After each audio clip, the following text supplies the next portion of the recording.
It's cutting into your exercise time. It's stabbing you in the back nine. And it's attacking your peace of mind. It's pain, and it's getting in between you and the life you want to live. CBD Medic targets your pain at its source. It's fast-acting relief with active OTC ingredients, plus the added benefits of THC-free hemp oil. Get back to your life with CBD Medic, available online and at CVS. These statements have not been evaluated by the FDA. This product is not intended to diagnose, treat, cure, or prevent any disease.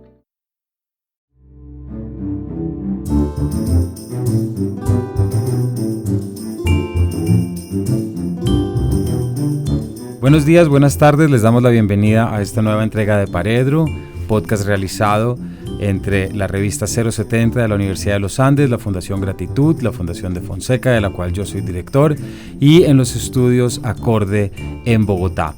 Les recordamos, este es un espacio para entender nuevas vías de acceso y nuevas maneras de entender y de relacionarnos con la literatura, y el día de hoy tenemos un invitado que es autor de una novela muy curiosa, tan arriesgada como fascinante, y que por supuesto no podía dejar de pasar por aquí por nuestros micrófonos. Me refiero a Juan Fernando Hincapié, autor de la reciente novela publicada por Rey Naranjo, Mother Tongue, A Bogotan Story. Juan Fernando, bienvenido. Muchas gracias por la invitación, Camilo.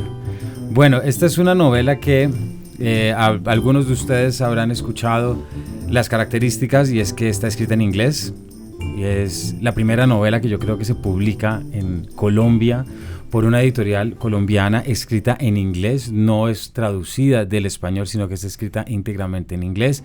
Y también puede que hayan sabido estas características, pero aún así la gente no hemos podido saber muy bien qué es exactamente este experimento. Entonces Juan Fernando está aquí para que podamos hablar de esto.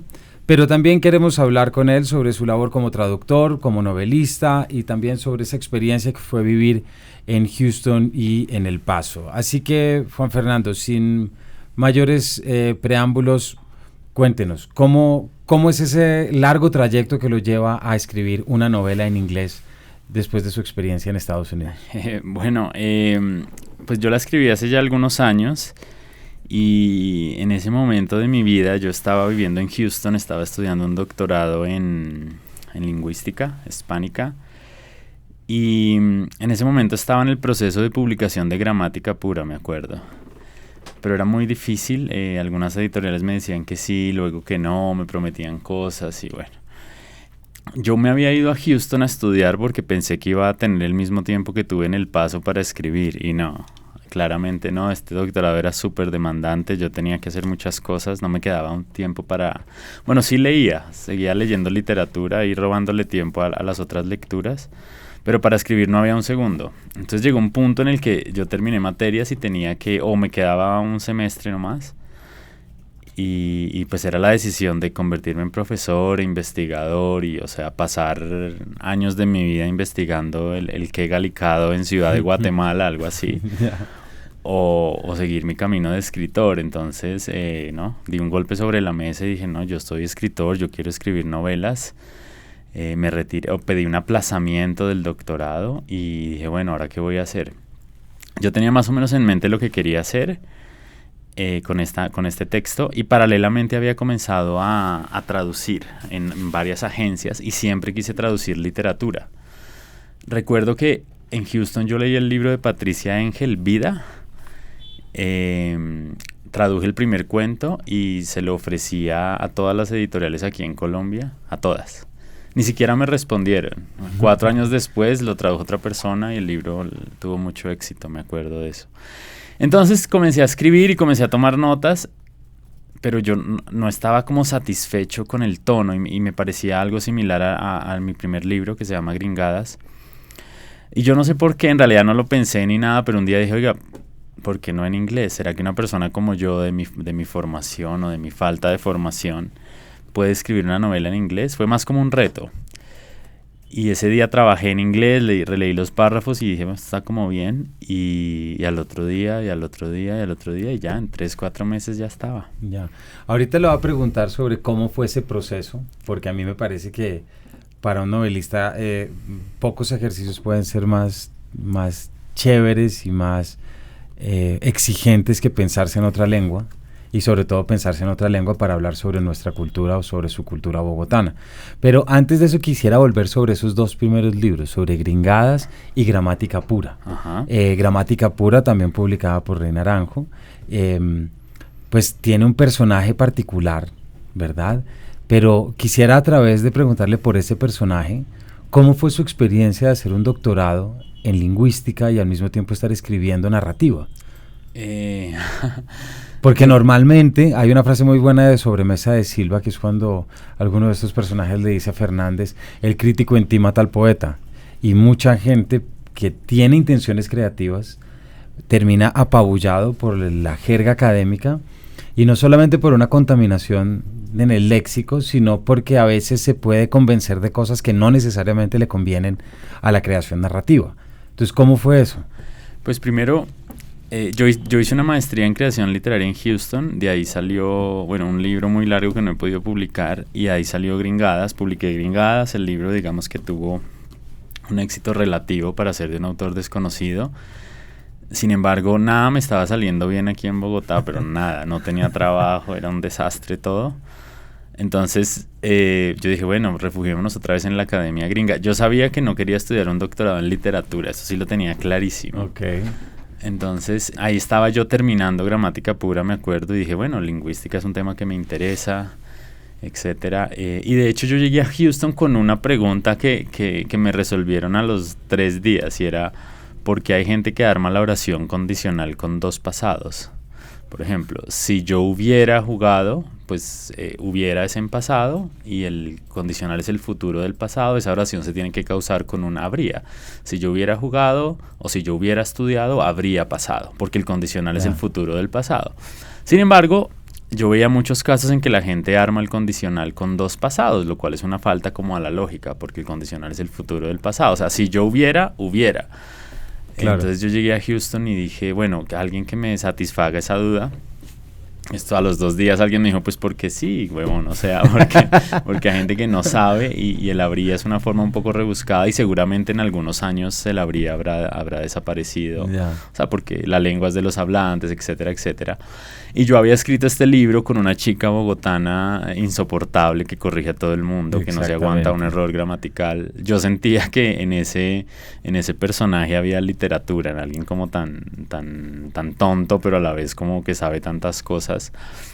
Pero a mí me interesa la lingüística, de hecho trato de mantenerme al día. Sin embargo, pues yo sabía que yo lo que quería era escribir muchos libros, y pues lo que ya le conté antes, esto no me dejaba tiempo. Yo seguía leyendo, leía los textos, aprendí muchas cosas que no sabía, pero yo seguía leyendo literatura como he leído desde el principio, de una forma anárquica, desordenada. Si a alguien me gusta, me leo todo lo que tiene, descubriendo autores siempre, pero sí, no había tiempo para escribir, eso está claro. Porque ahí también viendo ahorita The Bogotan Story, el Mother Tongue, y pensando en Gramática Pura, no deja de haber cierto mismo estela.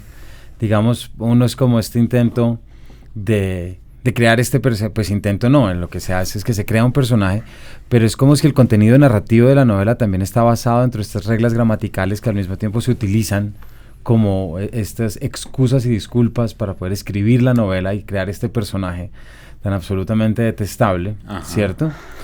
Y luego en el Mother Tongue, pues no deja de estar también vinculado, me imagino, con el título de su primer libro, que es Gringadas, porque este es un libro que está dirigido a pues el juego narrativo es que está dirigido a los gringos. Exacto. ¿Cierto? Sí.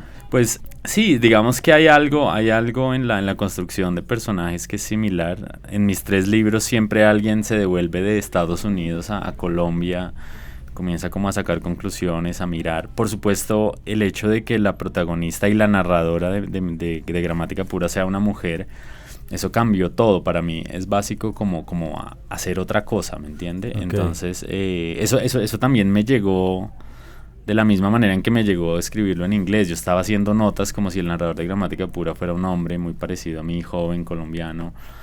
Y un día dije, pero ¿por qué no una mujer? Mucho mejor una mujer. Es mejor una mujer. Entonces comencé a tomar notas, trabajamos mucho con el editor para lograr esa perspectiva femenina. Y el inglés fue lo mismo, o sea, puede que parezca sencillo, pero cuando uno cambia el sistema lingüístico, en realidad cambia todo, sobre todo idiomas tan distintos como el español y el inglés. Y hay otras cosas que no mencioné ahora en la respuesta, pero esto esto estaba ahí en alguna parte. Me acuerdo que Hugo Chaparro, que es un escritor colombiano que a mí me gusta mucho, él presentó Gringadas una vez y un día estábamos hablando y él me dijo, oiga, ¿usted es consciente de que ese libro está escrito en inglés, pero pues en español, tiene palabras en español? Yo no le entendía muy bien lo que me quería decir, pero hay algo en mi sintaxis, incluso escribiendo en español, que en ese primer libro se aproximaba más al inglés. Yeah. Y tal vez, pues yo he sido profesor muchos años y en Houston una vez, me acuerdo, un alumno en los comentarios esos que le hacen al profesor dijo como, bueno, traduzco, dijo, la clase me gustó mucho, bla, bla, bla, pero es porque este man es chistoso en inglés y en español, se refería a mí. Eso me quedó como sonando, okay. Dije, ve, esto está raro. Además, pues que es un doble golpe, porque primero cambio el idioma, la literatura entre nosotros sigue siendo algo súper solemne, y pues ahora alguien escribiendo en otro idioma esto podría interpretarse de manera distinta, pero después se encuentran con una novela que puede ser bastante guarra, que habla de fútbol, que es un tema antiliterario prácticamente. Entonces ese como efecto, yo veo que la gente como que no entiende muy bien, como que los libreros no saben muy bien qué hacer con el libro, y entiendo, cada vez que uno hace algo por primera vez es como, es extraño. Hace 2 días sucedió algo chistoso que le voy a contar, y yo creo que esto dice mucho del talante no solo de mi familia sino del país, y es un primo, un primo que por supuesto quiero mucho, pero no nos hablamos muy seguido, ¿verdad? Él me mandó unos mensajes el viernes diciéndome que iba a ir al lanzamiento que fue el pasado sábado en Corferias, y me dijo, oye, pero un momento, ¿esa novela está escrita en inglés? Como que no entendía. Yo, sí, huevón, está escrita en inglés. Y me pone, y dice, cálmate, Shakespeare. Entonces me da mucha risa. Y ese es como el talante en el que yo escribí la novela, supongo.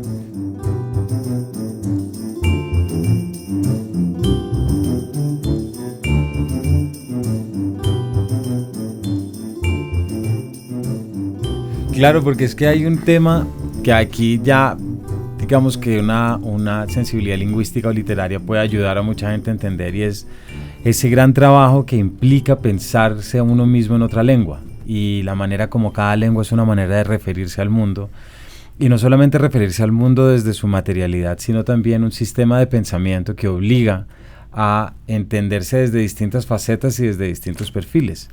El personaje, por ejemplo, de Gramática Pura, la profesora, que ahorita mismo no me acuerdo el nombre de la profesora. Emilia Restrepo Williamson. Williamson, claro, porque tiene que estar el Williamson. Por supuesto. Y ahorita, y en este Enrique Márquez, que es el otro, también son 2 personajes muy parecidos desde lo extrapolados que son. Es decir, Enrique es bastante guarro, mientras que la profesora es bastante, pues, jodona y bastante intensa, ¿no? Pero es desde esas extrapolaciones que también se dice mucho de esos elementos culturales propiamente dichos a los que usted se quiere referir a través de estos 2 juegos, ¿cierto? Sí, sin duda. Yo siento que Enrique es como el primo de las clases menos favorecidas de Emilia, que ella cree que es pues muy, muy de la clase alta o qué sé yo. Entonces sí, y de hecho Enrique también, a pesar de que está escribiendo una novela en inglés, y él mismo lo dice, está escribiendo en inglés, también se muestra bastante represivo con el uso del español, no admite la falta de una tilde, siempre está corrigiendo cosas, se burla además de la gente que siempre en sus posts en redes sociales escribe en inglés, le parece lo más idiota del mundo, y sin embargo le está escribiendo una novela en inglés. Entonces en esa contradicción, en ese tipo de contradicciones, yo siento que puede haber literatura. Y además hay un elemento que yo lo pensaba para escribir la columna también de la revista Arcadia, y es que nosotros en Bogotá hemos vivido bajo esta supuesta convicción de que hablamos el mejor español del mundo, ¿verdad? La Atenas suramericana, que además tiene su gran valor lingüístico. Tenemos nuestros padres de la patria, son siempre o lingüistas o filólogos. Tenemos a Miguel Antonio Caro, y luego está la figura de Cuervo, y bueno, y tantos otros. Y de repente usted entrar en un ejercicio que sea burlarse de lo bogotano, pero en otra lengua, me parece que ahí también hay mucha literatura, porque uno se puede burlar de los diminutivos en otra lengua, y entonces eso le está dando mucho más poder. Es como si encontrara más legitimidad lingüística en poder burlarse de esas construcciones en español. Sí, y digamos que esto me lo encontré por accidentes, me encantaría haberlo pensado, pero esto fue algo que salió del trabajo, ¿verdad? Como iba había ciertas cosas que yo no sabía muy bien cómo encarar o ciertas cosas del inglés, por ejemplo, todo el aspecto del fútbol. Hay cosas que yo no sabía cómo se decían en inglés. Por ejemplo, hay una reflexión ahí sobre los jugadores que cabecean muy bien. Pero ¿cómo se dice eso en inglés? Yo no me acuerdo. Pues tuve que buscar, investigar un poquito con el editor. Pero lo mismo, eso del idioma. Él dice, toda esta generación, él, refiriéndose a la generación de su padre, ha vivido del Nobel de García Márquez, y la literatura siempre ha sido algo súper solemne. Bogotá es un caso raro. Yo no sé si estoy diciendo una burrada acá, pero a mí se me antoja que es como la capital menos literaria del continente. O sea, si pensamos en Buenos Aires, Lima, en Bogotá, no sé, grandes novelas sobre Bogotá, Sin Remedio, se me ocurre, sin duda, es una gran novela. Pero la narrativa de nuestras ciudades es limitada y es súper solemne siempre. O sea, seguimos siendo súper solemnes escribiendo y leyendo, y el escritor pues toca ponerse corbata para leer a ese señor. No conocemos como pues que la literatura puede ser divertida, puede ser otro tipo de cosas, y esto por supuesto es una respuesta directa a eso, que sí se puede. Hay un elemento que ahorita le voy a preguntar, que es ese elemento humorístico dentro de la obra, pero antes de eso, ahorita que usted hablaba sobre buscar esas expresiones en inglés, ¿por qué nos cuenta un poco también de su trabajo como traductor? Porque acaba ya, o sea, estábamos hablando ahorita, Drácula, Frankenstein. Cuéntenos cómo ha sido también esa experiencia de ser traductor, novelista y al mismo tiempo doctor. Pues como le contaba, yo siempre quise traducir literatura, era como mi sueño, pero es algo bien difícil, sobre todo en Colombia, porque pocas editoriales traducen, compran traducciones ya hechas, etcétera. A raíz de Gramática Pura se me abrieron varias puertas, y una de ellas fue la traducción. Me contactó Panamericana, primero para hacer la traducción de Drácula. Pues yo estaba nervioso porque semejante clásico, claro.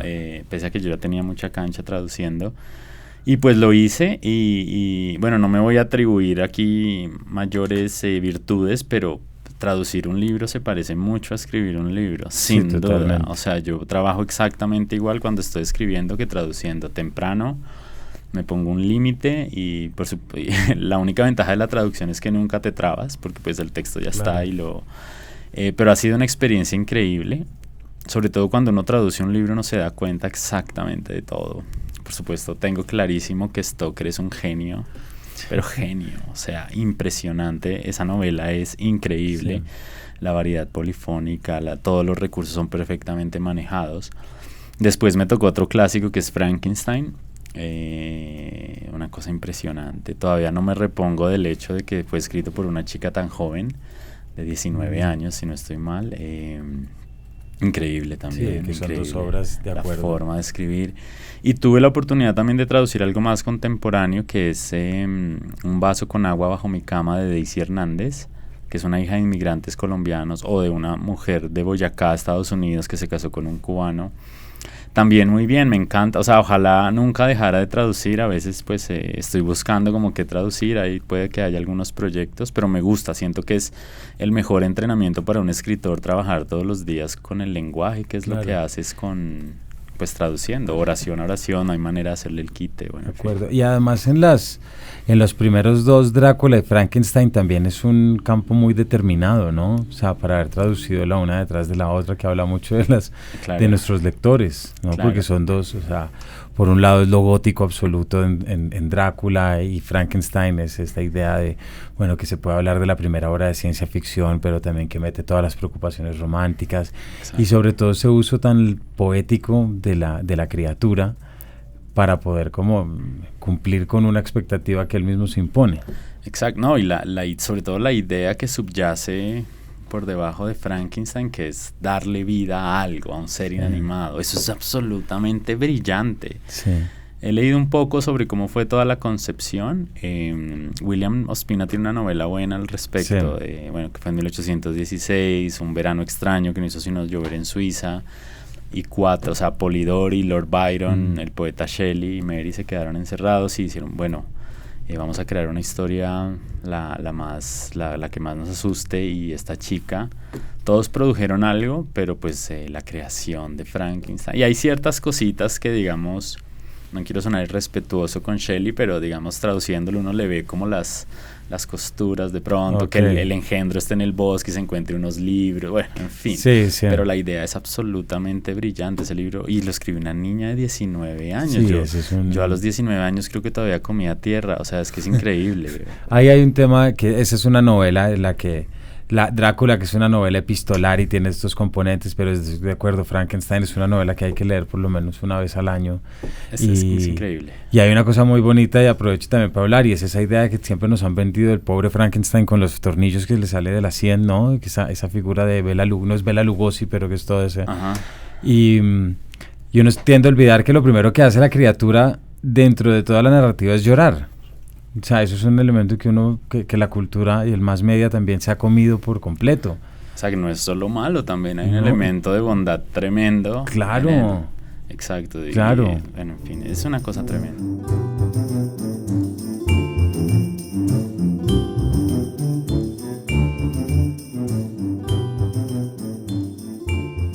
Bueno, pero si pensamos ahorita entonces, volvamos a Mother Tongue, Juan Fernando, si le parece, y hay una pregunta ahí que a mí me interesa mucho. Usted vive en Houston, en El Paso, también hay unas referencias a ese término chicano dentro de la novela.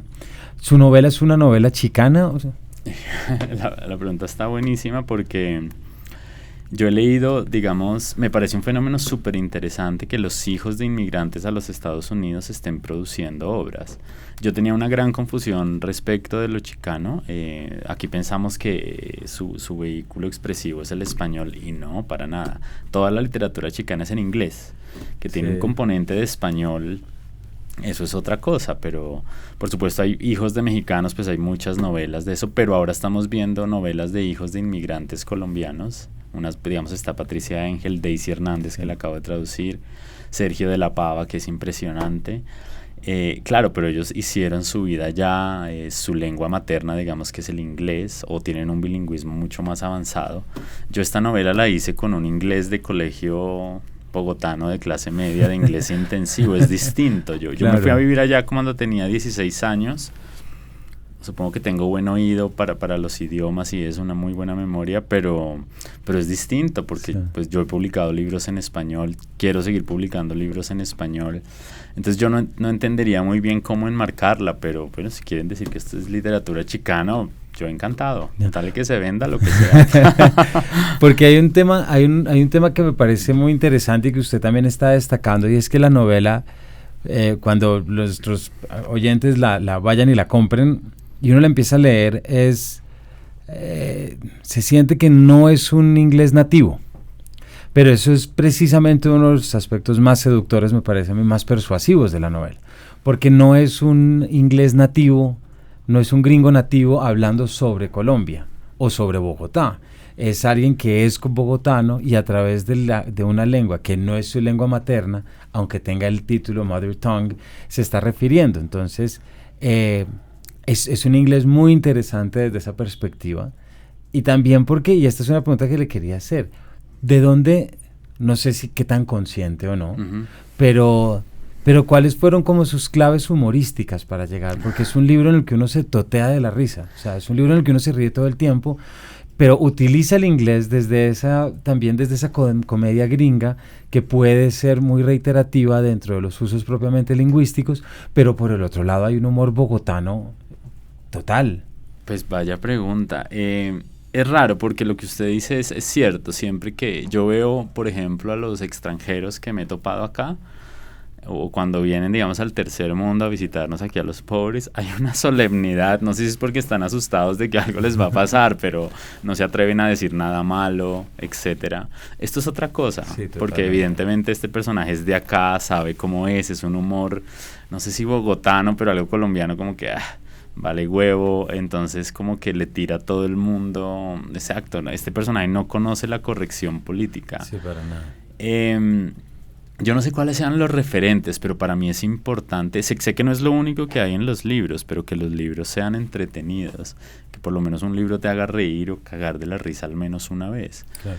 Hay autores que han sostenido esto, por ejemplo, Roberto Fontana Rosa decía que para él era más importante que alguien le dijera, oiga, me cagué de la risa con su libro, o me entretuve con su libro, que hablemos de la teoría. Eso a mí tampoco me interesa. Si yo leo algo que es entretenido, a mí me gusta. Por ejemplo, Un libro que a mí me gusta mucho, El guardián entre el centeno, bueno, esa traducción, o El cazador oculto, como lo tradujeron en Argentina. Es un libro muy chistoso y ahí Holden Caulfield hace reflexiones como, bueno, un libro te tiene que hacer reír al menos una vez. Yo he buscado libros, recuerdo unos que me han hecho morir de la risa. Creo que el último fue, no sé si lo ha leído, se llama Cuatro amigos, de David Trueba. No, El España, no. Y estaba en la feria 5.000, lo vi en los descuentos. Son 4 manes, como decimos aquí en Bogotá, que alquilan una van, como en Barcelona. Uno de ellos está sufriendo mucho porque una novia lo dejó y hacen una especie de road trip por toda España. No paré de reírme. Qué cosa tan divertida. Es impresionante. Yo no podía parar de reírme.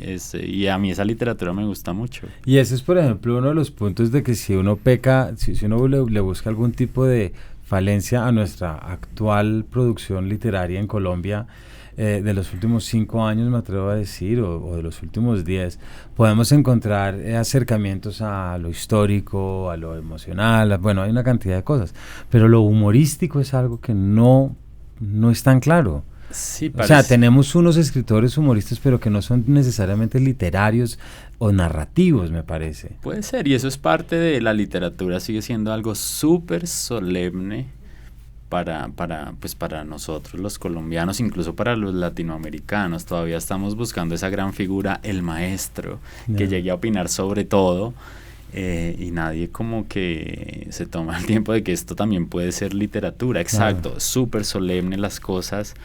Estoy tratando de pensar en algún autor que no lo sea, y no importa, tampoco es que todo tenga que ser satírico, qué sé yo.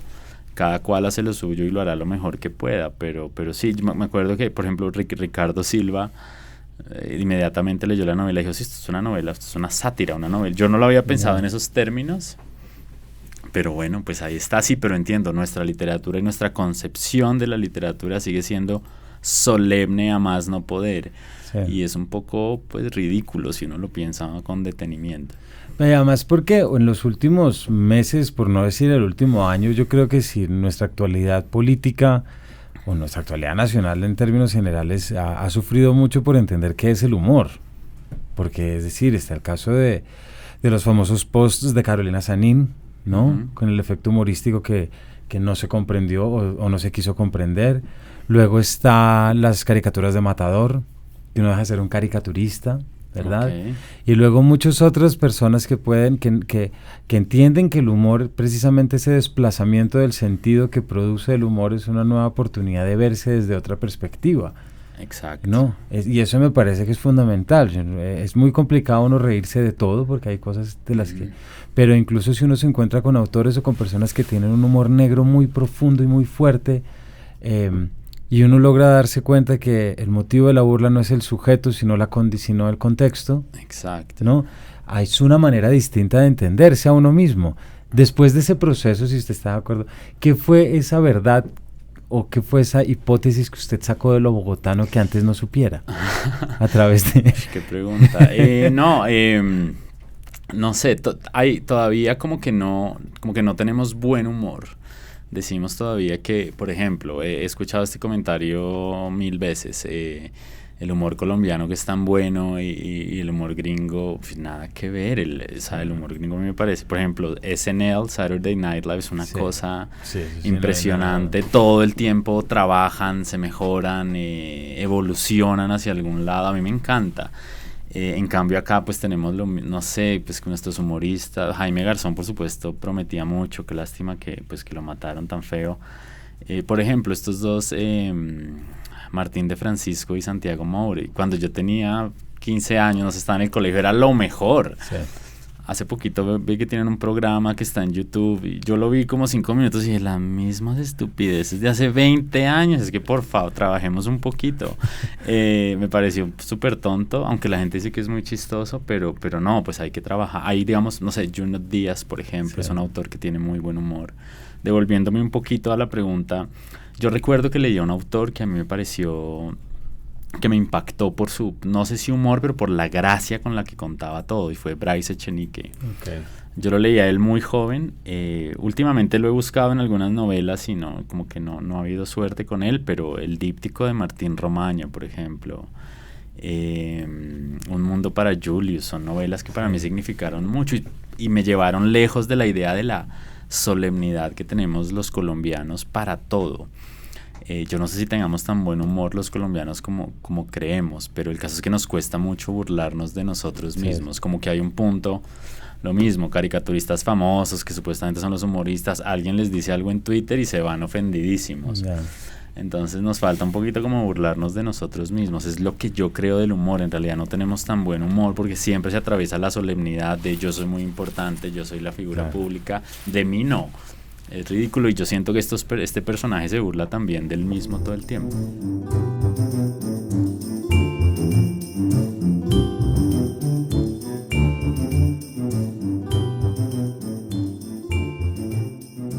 Bueno, y volviendo a nuestro a personaje Enrique, ¿cómo entiende usted cómo es la importancia del fútbol dentro de la novela? Es decir, o el fútbol como ese gran elemento nuestro. Porque hay un tema, y es que cuando Nairo Quintana se ganó la Vuelta a España, bueno, a mí me ocasionó que me volcara por completo al ciclismo y me olvidara un poco del fútbol. Sí. Y después con la mano de Marcelo el día de ayer, creo que más. Pero ahí hay un tema futbolístico de nuestra cultura, que está el 5-0, pero también está el 1-1 contra Alemania. Exacto. Y cuando ganó Nairo Quintana, me acuerdo de una reacción de todo el mundo en Facebook, era diciendo como, recuerden que este es nuestro deporte.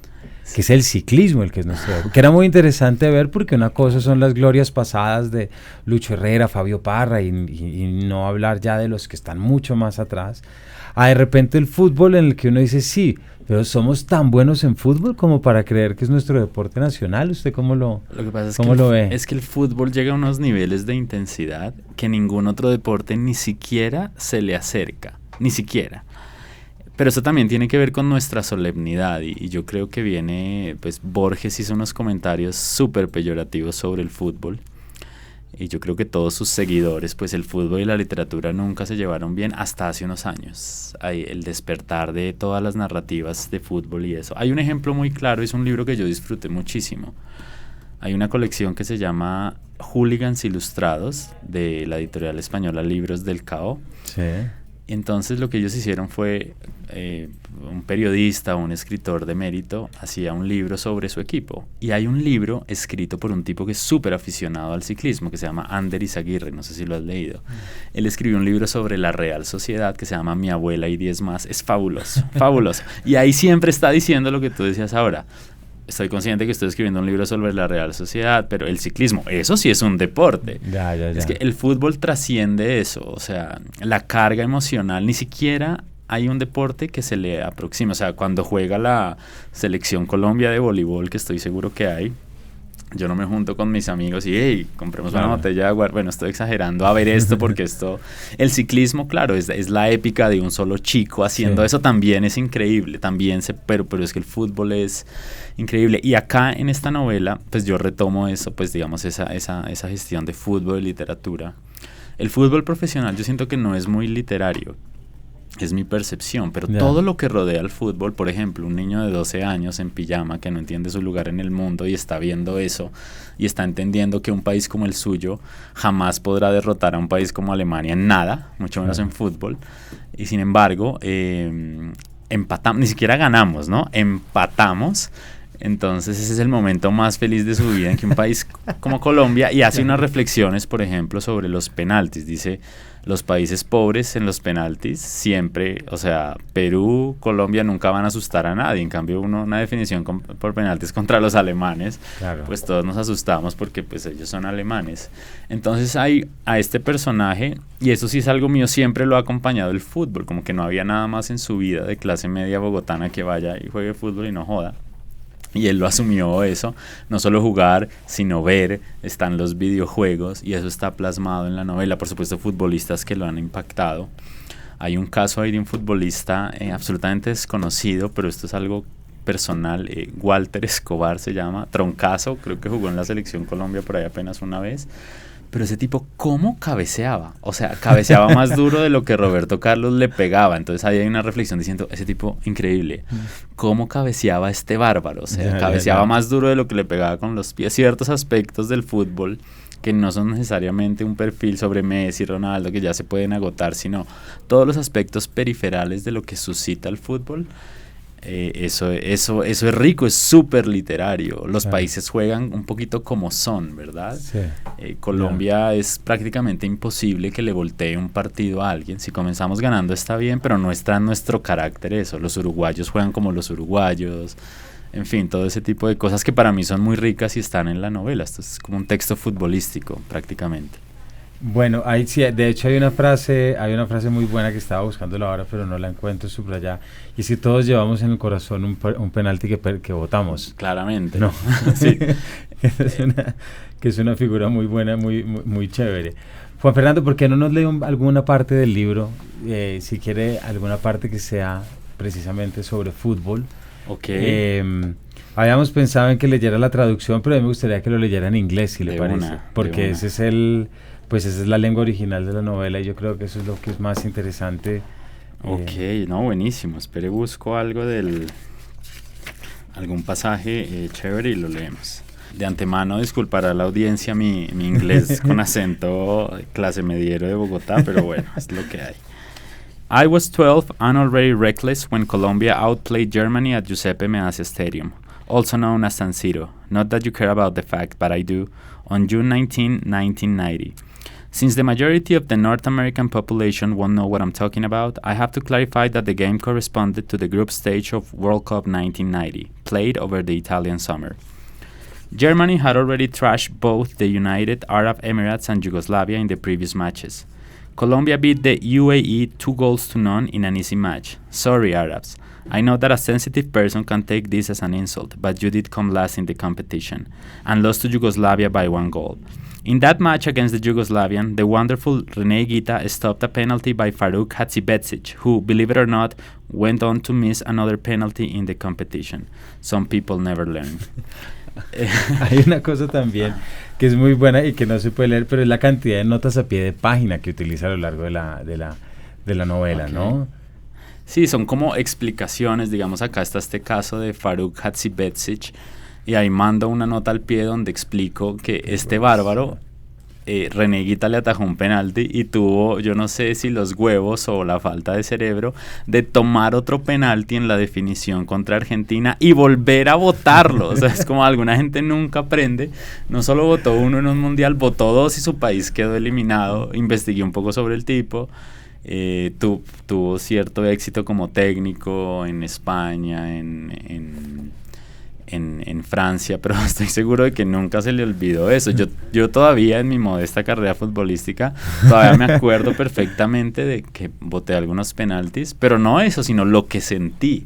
Yeah. Como que el mundo se iba a acabar. Es un poco la pasión que generan los deportes. La pasión, por definición, es un poco tonta, pero uno dice, esto es sobre todo la pasión por los deportes y la pasión por el fútbol. Uno dice, todo eso que sentí era absolutamente irrelevante para mi vida, para cómo iba mi vida en el momento. Sin embargo, esa cosa de estar vivo es absolutamente ridículo, claro. Pero eso es lo que hace la pasión por el fútbol. Yo me acuerdo perfectamente de cómo boté un penalti en una semifinal de la Uncoli contra el Helvecia y fui el tercero en patear y lo boté. Y me acuerdo que el día antes en entrenamiento había pateado por lo menos 20 penaltis esperando que de pronto tenía la oportunidad de patear y lo boté. Entonces así es un poco la idea. Ese es mi penalti perdido que llevo en el fondo de mi corazón. Y uno nunca se le va a olvidar. O sea, usted puede tener 70 años, estar ahí y va a decir, ¿por qué no lo cobré al otro lado? A veces el arquero lo mira a uno como si conociera todos los secretos. En fin, es algo tonto. Bueno, Juan Fernando, ya para cerrar, quisiera que nos dijera, si bien muchos libreros como dice, no han sabido muy bien dónde poner esta novela. ¿Usted cómo la ve dentro? Yo sé que es el autor, pero ¿usted cómo ve una novela? ¿Cómo valora su propio experimento como traductor y como lector de literatura colombiana? Es decir, ¿cuáles son esos puntos en los que usted dice, esta novela... pues podría decir, véndala. Pónganla en novedades y véndanla. Pero sí me parece que si usted es traductor y es lector y todo, pues también tiene perfectamente un criterio sobre lo que implica un ejercicio así. Bueno, primero creo que es lo más... Yo puedo opinar con relativa propiedad sobre los escritos de los demás, pero hay 2 puntos débiles para un escritor. Y uno es opinar sobre las novelas de los amigos, pero difícil aún valorar como el trabajo propio.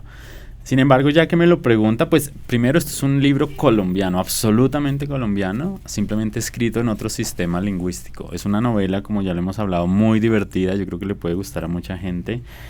También irrespetuosa, no conoce la corrección política. Entiendo que hay muchos lectores que sus sensibilidades puedan ser heridas y eso, pero es solo un libro, es solo literatura. Es divertida, se lee bien y es un experimento que nunca se ha hecho. Yo entiendo que cuando uno hace algo por primera vez tiene que derribar algunas barreras, pero es un libro además que tampoco se necesita pues un inglés muy avanzado. Una persona con un nivel medio del inglés estoy seguro de que la puede leer sin ningún tipo de problemas. Entonces pues ahí está, o sea, ojalá me hicieran el fa de promocionarla y eso, porque yo creo que es algo que vale la pena. Bueno, pues yo me quedo con esa. Yo sí estoy seguro de que es una novela que vale la pena, no solamente por la manera como retrata nuestra cultura, sino también por ese ejercicio lingüístico de, a partir de otra lengua, burlarse de la nuestra propia, porque hay muchos elementos lingüísticos, pero también hay muchas referencias a cosas que todos los lectores vamos a reconocer, nuestra utilización de diminutivos, reconocer esas generaciones de nuestros padres o las madres que finalmente lograron la autonomía y que aprendieron a manejar en un R4 siempre por los padres, ¿no? Y cosas culturales que pues recomendamos mucho desde este Paredro.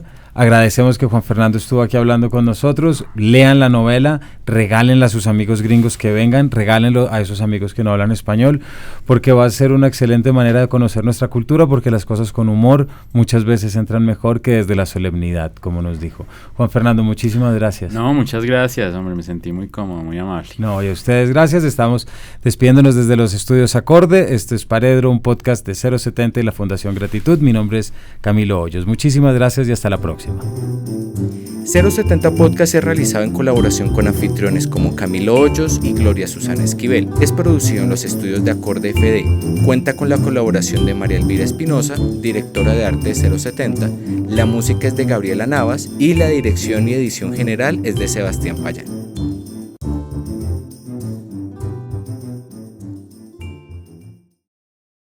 Man, how can you afford gas for that big SUV? I pay less for gas than everyone else. I got the free Get Upside Gas app and get up to 25 cents a gallon cash back every time I buy gas. Hold on. You're getting up to 25 cents off a gallon with the free Get Upside Gas app while I'm paying full price? You know it. People earned over $1 million last year. You just got to take a picture of your gas receipt and bam, up to 25 cents a gallon cash back. You don't have to tell me twice. I'm downloading the free Get Upside Gas app now. Download the free Get Upside app now in the App Store or Google Play to save up to 25 cents a gallon when you buy gas. Use promo code NEXT for a 20-cent gallon bonus on your first tank. That's up to 45 cents a gallon on your next tank. Just download the free Get Upside app at the App Store or Google Play and use promo code NEXT. Save money on gas on every fill-up. Just download the free Get Upside app and use promo code NEXT. That's NEXT.